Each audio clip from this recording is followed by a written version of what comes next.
amado e bondoso Pai Celestial, fonte suprema de amor, luz e bondade, elevamos agora nosso pensamento em oração para pedir o auxílio dos bons espíritos trabalhadores da luz que nos acompanham nessa linda egrégora de trabalho, para que nos intuam sobre os ensinamentos que vamos agora aprender.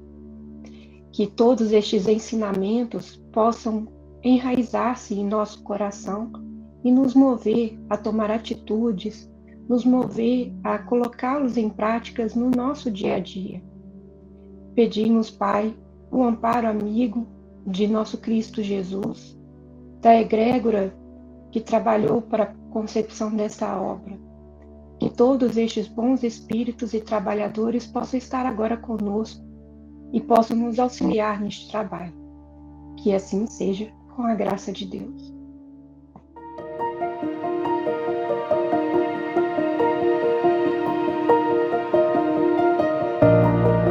A necessidade de entendimento. Um dos companheiros trazia ao culto evangélico enorme expressão de abatimento. Ante as indagações fraternas do Senhor, esclareceu que fora rudemente tratado na via pública. Vários devedores, por ele convidados a pagamento, responderam com ingratidão e grosseria. Não se internou o Cristo através da consolação individual, mas exortando evidentemente todos os companheiros, narrou benevolente. Um grande explicador dos textos de Job possuía singulares disposições para os serviços da compreensão e da bondade, e, talvez por isso, organizou uma escola em que pontificava com indiscutível sabedoria. Amparando, certa ocasião, um aprendiz irrequieto que frequentes vezes se lamuriava de maus tratos que recebia na praça pública, saiu pacientemente em companhia do discípulo, pelas ruas de Jerusalém, implorando esmolas para determinados serviços do templo. A maioria dos transeuntes dava ou negava, com indiferença, mas numa esquina movimentada, um homem vigoroso respondeu-lhes a rogativa com aspereza e zombaria. O mestre tomou o aprendiz pela mão e ambos o seguiram, cuidadosos. Não andaram muito tempo e viram-no cair ao solo, ralado de dor violenta, provocando o socorro geral. Verificaram em breve que o irmão irritado sofria de cólicas mortais. Demandaram adiante, quando foram defrontados por um cavalheiro que nem se dignou responder-lhes à súplica, endereçando-lhes tão somente um olhar rancoroso e duro. Orientador e tutelado acompanharam-lhe os passos, e quando a estranha personagem alcançou o domicílio que lhe era próprio, repararam que pequeno grupo de pessoas chorosas o aguardava, grupo esse ao qual se uniu em copioso pranto, informando-se os dois de que o infeliz tinha anulado uma filha morta. Prosseguiram esmolando na via pública e, a estreito passo, receberam fortes palavrões de um rapaz a quem se haviam dirigido. Retraíram-se ambos em expectativa, verificando depois de meia hora de observação que o mísero não passava de um louco.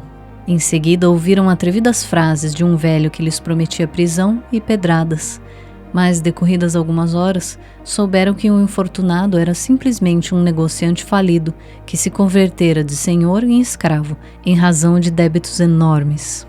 Como o dia declinasse, o respeitável instrutor convocou o discípulo ao regresso e ponderou: guardaste a lição? Aceita a necessidade do entendimento por sagrado e imperativo da vida. Nunca mais te queixes daqueles que exibem expressões de revolta ou desespero nas ruas. O primeiro que nos surgiu à frente era enfermo vulgar, o segundo guardava a morte em casa, o terceiro padecia loucura e o quarto experimentava a falência. Na maioria dos casos, quem nos recebe de mau humor permanece em estrada muito mais escura e mais espinhosa que a nossa. E completando o ensinamento, terminou o Senhor diante dos companheiros espantados: quando encontrarmos os portadores da aflição, tenhamos piedade e auxiliemo-los na reconquista da paz íntima. O touro retém os chifres por não haver atingido ainda o dom das asas. Reclamamos comumente contra a ovelha que nos perturba o repouso, balindo atormentada. Todavia, raramente nos lembramos de que o pobre animal vai seguindo, sob laço pesado, a caminho do matadouro. Pois é. Linda mensagem, né? Quem quer começar hoje? vamos começar. Eu achei muito interessante, porque é um lembrete muito importante para a gente. Porque no nosso dia a dia, às vezes a gente passa a analisar certos momentos da nossa vida em dois aspectos, na verdade, né, do que eu pensei. O primeiro é no nosso respeito. A gente, no nosso dia a dia, às vezes a gente começa a se lamentar por determinadas coisas que a gente passa. E é o famoso por que sempre comigo, é tudo eu. Então a gente começa a perceber muitas coisas erradas que vão acontecendo na nossa vida e começa a se queixar. E quando essa queixa ela se torna constante, a gente passa a não enxergar mais nada de bom, só o que acontece de ruim, de errado na nossa vida. Então, esse é um aspecto muito importante, porque a gente tem que prestar atenção nas coisas que acontecem na nossa vida, mas também se lembrar das coisas boas que acontecem. E principalmente, que é aí a segunda parte do que eu pensei, enquanto estávamos ouvindo a leitura, foi na questão a gente nunca sabe o que o outro está passando. Porque às vezes a gente começa a se lamuriar das nossas coisas, das nossas dificuldades, e às vezes a gente não para analisar o nosso irmão, aquele que está ali precisando às vezes de algum apoio, e a gente fala, poxa, mas se eu consigo fazer isso, eu estou cheio de problema e eu estou dando conta, então ele também consegue. Então, isso é uma das falhas que às vezes a gente pode ter, de não enxergar que às vezes a dor do outro, apesar de nos nossos olhos às vezes parecer não tão grande quanto os nossos problemas, mas para ele, naquele momento ali da vida dele, está sendo grande, e às vezes ele realmente precisa de auxílio. Então, quando a gente não se compara, né, com os outros para evolução, né, no sentido de evoluir, eu tenho que evoluir, então eu não vou me comparar com os outros, às vezes a gente consegue fazer isso. Mas é importante também a gente não se comparar na questão das dores. Né? Eu estou sofrendo, ele também está, então ele resolve os problemas dele, que eu vou resolver os meus? Não. Se nós dois unirmos as forças e trabalharmos juntos, um ajuda o outro. E um outro aspecto, que foi mais aí no finalzinho, que eu achei muito importante, é a questão de não julgar. Porque por mais que, às vezes, a dor do outro pareça para a gente ínfima, pequena, né? Para ele está sendo muito grande. A gente não sabe o que a pessoa está passando no seu íntimo. Então é importante a gente não julgar, não se achar melhor do que o nosso irmão, mas principalmente não julgar se a dor dele é maior ou menor do que a nossa. É forte, é profundo, porque quando nós somos atacados, vamos dizer assim, a primeira coisa, a nossa autodefesa, não é? É de se defender. Nem procuramos o porquê, nem a razão, nem vamos pensar se ele está assim é porque ele também está a se defender, ou há uma dor, qual é a dor que ele quer, que está por trás dessa coisa toda. E a gente ainda, falo por mim, somos tão ainda pequeninos, ainda somos tão animalesco, porque mesmo assim é a nossa autodefensa. Ainda não sou capaz de dizer, ok, espera aí, se ele está a dirigir a mim, se ele me está a ofender, ou se ainda bem para já, quando a gente formos capazes de não se ofender já é muito bom, mas se me está a doer, ele também lhe dói. E aí este texto faz-nos lembrar como é que é importante a compaixão, a compreensão, o não julgamento, como a Liliana acabou de dizer, porque, como no fim do texto ele diz, a ovelha que está aos gritos, pois é, ela vai para a morte. Será que a dor daquele irmão que está ali a gritar com a gente e a insultar-nos, como os exemplos escritos no texto, todos eles tinham as dores deles. Será que a gente não ia gritar também? Será que a gente também não ia doer, não ia gritar, não ia pedir socorro? É a maneira que a pessoa se expressa, nós já com um pouco mais de entendimento ainda fraquejamos tão fácil, como é que há muita gente que tem menos, não vai, é a maneira de se expressar, é como um bebê, quando lhe dói, como é que ele faz? Chora, ele não sabe como é que há de fazer, então chora, e então é isso, é nós de tentar, com todos estes ensinamentos, e um passo de cada vez e com humildade, pensar, não somos mais, não somos menos, e se ver o que é que, porque finalmente ele vai gritar com a gente, ele vai nos magoar, e a gente vamos ficar magoados, mas a pessoa, o problema dele continua. Então, o que é que a gente vamos poder fazer para ajudar aquela pessoa a ficar magoados? Ou, ok, vamos respirar e vamos ver como é que eu posso ajudar este irmão, o que é que eu posso fazer? Acho que é essa a mensagem do texto, é isso, não de se revoltar, mas sim, se ele está-lhe a doer, qual é a dor que eu posso, qual é o medicamento que eu sei que eu posso estar nas minhas mãos, que eu lhe posso transmitir a esta pessoa, em vez de começar a gritar mais forte que ele. A questão é essa a sugestão do texto, é isso, é de tentar, não no julgamento, mas sim na compreensão e na humildade uns para com os outros. Acho que o texto é uns atrás dos outros, a mensagem é sempre no amor e na compreensão, na humildade uns com os outros. Obrigada. Nossa, lindo demais os comentários, e eu quando estava passando o texto, né, eu sempre fico atento, porque sempre acaba vindo uns insights, assim, né? E, como eu falei já pro pessoal, e algumas vezes meus livros são tudo riscados, coitados deles, mas eu anoto nos livros mesmo, né? Então, num primeiro momento, tem muita questão do plantio e colheita, né? Frente às situações que foram apresentadas aqui enquanto o mestre estava caminhando ali com os seus tutelados, né? E várias situações difíceis, as pessoas ríspidas com eles, elas estavam enfrentando algum tipo de problema, né?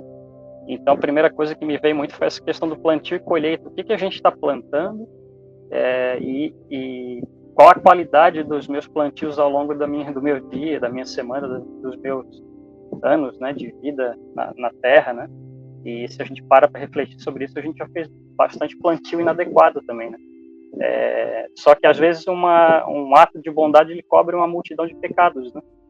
Então, que a gente também possa ter sabedoria de assim, entender que os nossos problemas eles fazem parte da nossa caminhada e que a gente pode olhar eles com outros olhos e direcionar as energias mais positivas para as suas resoluções, para que eu possa colher lá na frente algo melhor, sabe? Me veio muito essa questão no primeiro ponto. Depois, quando eu fui evoluindo mais para o final do texto, daí veio outro insight, que era meio que uma pergunta, assim, acolher ou não as energias a mim direcionadas, né? Então, a gente, às vezes, tem muito disso, né? A gente receber uma crítica e a gente não lidar muito bem com aquilo que a gente está recebendo de energia. Então, a minha reação negativa, ela vai partir do meu acolhimento daquela energia que está chegando até mim, né? Então, o mestre, que nesse caso, ele estava querendo dizer assim, olha, apesar da gente ter recebido donativos de algumas pessoas que foram bondosas ao longo do caminho, que não deram tanta atenção, mas ofereceram aquilo que podiam dar, outras pessoas ofereceram uma palavra ríspida, um xingamento, algo nesse sentido, mas que no fundo era só uma manifestação daqueles problemas internos que elas já estavam enfrentando, né, nas suas vidas. E se eu acolho aquela energia e retribuo ela na mesma qualidade para a pessoa que está me agredindo, aí que o problema fica maior ainda, né? Então, esse questionamento foi nesse sentido, acolher ou não as energias. Nesse sentido das energias negativas, o mais inteligente é a gente fazer isso, né? De nos tornarmos talvez um filtro. Aquela energia vai chegar até a gente e a gente vai dissipar ela de uma outra forma, e seja através de uma tolerância, seja através de vou pegar meu caminho para não entrar nessa energia, entendeu? Até que a gente possa fazer aquilo que a Beth estava falando, de tentar talvez, nesse momento em que a espiritualidade está ali conosco, a gente tentar auxiliar de alguma forma, e não fazer o que o aprendiz fez, né?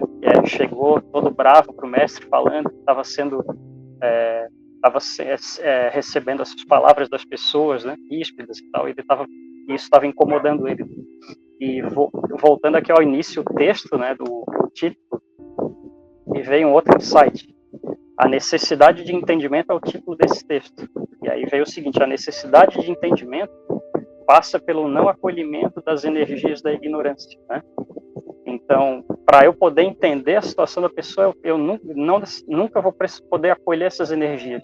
Eu vou ter que entender, buscar entender, para daí sim gerar um entendimento maior sobre o que a pessoa está passando, e aí poder fazer aquilo que a Beth estava falando, de auxiliar e tentar resolver, se colocar como um agente transformador na vida de quem precisa, sabe? Era isso, pessoal. Só um resuminho breve. Obrigado pelos comentários de vocês, foram lindos. Obrigado, Fábio, Elizabeth, Lili. Olha, eu já estava com algumas reflexões, ouvindo vocês, então, mais ainda, né? Mas acho que duas que me vêm, assim, com mais força, né? A primeira é essa questão que você comentou, Fábio, agora. Aliás, frase muito bonita essa, né? Que o entendimento é o não acolhimento dos pensamentos menos de luz, né? Acho que foi mais ou menos isso que você falou, isso que eu entendi, né? A dificuldade do entendimento passa pelo não acolhimento das energias da ignorância. Exato, pelo não acolhimento das energias da ignorância. Uma das energias da ignorância que os espíritos nos falam muito, né, nos advertem muito em consultas, nas lives, é justamente a energia do medo, né? O medo é justamente acho que nem dá para explicar o que é o medo, né? Mas ele é simplesmente uma incerteza daquilo que vem no futuro, ou muitas vezes da gente perder o status quo, né? O normal, sair do normal ali. E uma coisa que eu observei, assim, ao longo da vida, e ouvi isso de um grande amigo meu, assim, que tem muito conhecimento também, que todo ataque, ele provém de um medo. Todo revide, ele provém de um medo, né? Eu costumo sempre contar a história do beija-flor, né, que entrou desavisado numa casa, entrou sem querer numa janela, e só tinha aquela janela de entrada e saída, e o dono da casa chegou e queria ajudá-lo a sair de volta, né? Pegou, veio com a toalha para cima dele, para pegar ele, para colocar ele para fora da janela. Na visão do beija-flor, que tem uma consciência talvez um pouco menor, vendo uma criatura 100 vezes o tamanho dele com uma toalha, falou, bom, ou ele vai me comer ou ele vai me matar, né? E aí existe uma reação do beija-flor, que é justamente de contra-ataque, né? De fuga ou ataque, ou seja, ele tenta fugir. A hora que ele não consegue mais fugir, o que ele vai fazer? Ele vai atacar. Porque ele está com medo, né? De ser morto, de ser comido, de perder ali a vida dele, a individualidade dele, né? Até o momento que o cara vai lá, né? Ele pega, coloca o beija-flor para fora e ele fala, poxa, realmente era uma outra situação aqui. Mas essa história bem simples mostra o fato de que todo ataque é medo, né? Então, quando uma pessoa nos ofende o nosso orgulho, nos diminui, né? Nós recebemos esse ataque, nós temos o medo de perder ali a nossa individualidade, perder o nosso prestígio perante aqueles que estão falando, que estão ouvindo aquelas coisas erradas de nós, muitas vezes, e nós contra-atacamos, né? Nós revidamos. Isso por quê? Porque nós temos medo de perder né, o nosso ego, o nosso prestígio ali, a nossa individualidade. Quando uma pessoa vem pedindo uma ajuda e a outra, né, como a gente viu aqui no caso da história, ela responde com agressividade, muitas vezes ela está, na verdade, se projetando ali naquela pessoa e pensando com ela mesma, o que faz você achar que o seu problema é maior que o meu? Né? Então, a raiva dela de achar que uma pessoa acha que o problema dela é maior do que o nosso, também gera um ataque, também gera uma agressividade. E quando nós entendemos isso, nós conseguimos entender melhor o nosso comportamento, assim como o comportamento dos outros. E é impossível, muitas vezes, nós não explodirmos, né? Faz parte de todo mundo, às vezes, reagir com um pouco mais de raiva. O entendimento disso nos permite fazer uma autorreflexão depois e falar, poxa, mas por que eu ataquei? Qual era o meu medo? Qual era a minha insegurança em relação àquela situação? Né? Quando a gente não tem essa consciência, muitas vezes para por ali, e a gente guarda e deixa para lá e cai na história que o Fábio falou, né? Que é a questão do plantio e da colheita. Nós simplesmente estamos plantando agressividade porque nós estamos colhendo uma agressividade passada, estamos sofrendo hoje, e aí nós continuamos com essa agressividade e vamos colher lá no futuro. Então, quando nós paramos para pensar e falar, poxa, entender, né, e até a exemplo aqui do título do capítulo, né, a necessidade do entendimento, paramos para entender por que a outro está tendo determinada reação, ou por que nós temos aquela determinada reação, nós passamos a abordar o assunto, a dificuldade de uma outra maneira. E existem várias formas de responder a uma mesma agressão, né? Você pode dar um revide, ou você pode tentar entender a situação daquela outra pessoa, e por mais que seja impossível, muitas vezes, você conhecer os problemas pelos quais aquela pessoa está passando, uma coisa você pode ter certeza, algum problema muito grave deve estar ocorrendo para ela te responder daquele jeito, né? Então, buscar olhar de fora e não revidar no mesmo nível, né? Mas também não ser aquele saco de pancada que a gente fala, né? Existem formas de responder, você pode impor limites, você pode responder de forma assertiva, mas não agressiva, né? Deixar de lado e tentar entender o que está em volta daquela situação. Às vezes a gente não consegue, porque o cérebro límbico, né, que é o cerebelo aqui, né, que é o cérebro mais primata, né, que nós temos, ele é aquele que controla as emoções. E ele vem antes, ele responde mais rápido que o córtex, né? Que o córtex frontal, muitas vezes, que é o raciocínio, que é a lógica. Então, às vezes, não dá, o sangue sobe mesmo, a gente acaba cometendo erro. Mas a partir do momento da consciência, nós tendemos a cometer cada vez menos esses erros. E com a prática, nós aprendemos a ser mais calmos, né? Ah, mas agora que eu sei disso, vou me culpar das situações anteriores, que eu agredi alguém, que eu respondi de determinada maneira. Putz, não, né? O que passou, passou. Perdoa e siga em frente, porque o mais importante, né, o momento mais importante da nossa vida é o agora, porque é o agora que vai determinar o nosso futuro. Que já passou, né? Então, é a questão, de novo, do plantio e da colheita. O que nós queremos plantar hoje para colher amanhã? Entender que nós vivemos em sociedade, que tem muita gente ainda que talvez não tenha essa consciência, e vamos levar algum tempo ainda até que todos consigam se tratar com aquele amor pleno, né, que Jesus nos ensinou. Então é isso. Mais alguém quer comentar alguma coisa? Eu queria só fazer uma pequena observação. Enquanto vocês estavam falando, Fábio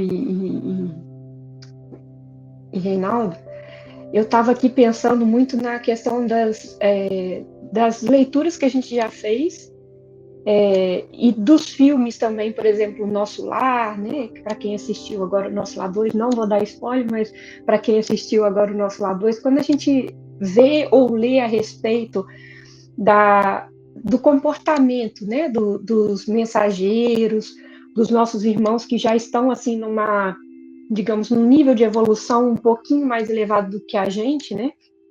Digamos, bem mais elevado, inclusive, até.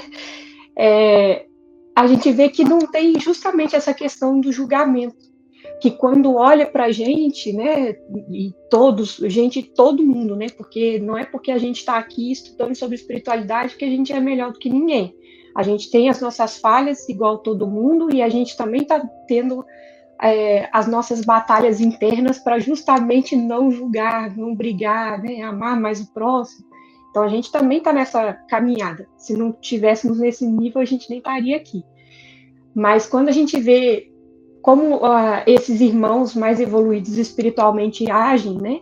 Quando vêm irmãos que estão em sofrimento, né? Porque o sofrimento não é só quando a gente está com algum problema, mas quando a gente está agredindo, que a gente está brigando, né? Que a gente está sempre num sentimento de revolta, de raiva, de injustiça, de cometer injustiças, né? Isso também é um sofrimento, né? Porque tem alguma coisa ali por trás, como você mencionou, né? Às vezes o medo, né? Mas tem algum sentimento ali por trás que está fazendo a gente sofrer e a gente está ali, né, nessa autorreação. E quando esses irmãos olham para a gente, eles não olham com esse sentimento de julgamento. Olha que criança mimada, olha que criança difícil, já passou tantas vidas, já podia ter resolvido isso. Eles não olham, não fazem assim. Eles olham para a gente vendo a perspectiva, vendo o que a gente pode se tornar. Né? Não é com o julgamento do que a gente está fazendo, mas do que a gente vai ser um dia.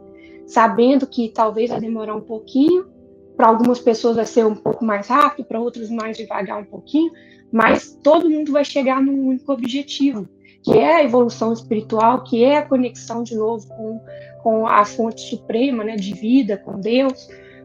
Então, a gente está muito longe ainda de chegar nesse nível dos mensageiros, dos seres mais ascensos, de olhar para o próximo sem esse julgamento.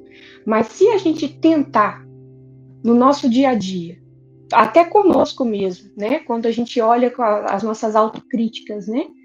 Se a gente tentar olhar e antes de ter uma reação, dar aquela respiradinha, né? Contar até 10, às vezes preciso contar um pouquinho mais do que 10, mas nesse meio tempo, nessa contadinha de alguns segundos, a gente tentar pensar o que é que está levando esse irmão a fazer isso, mesmo que eu não entenda, que eu não concorde, que eu talvez tivesse feito diferente se eu tivesse nessa situação, mas por que esse irmão veio até mim?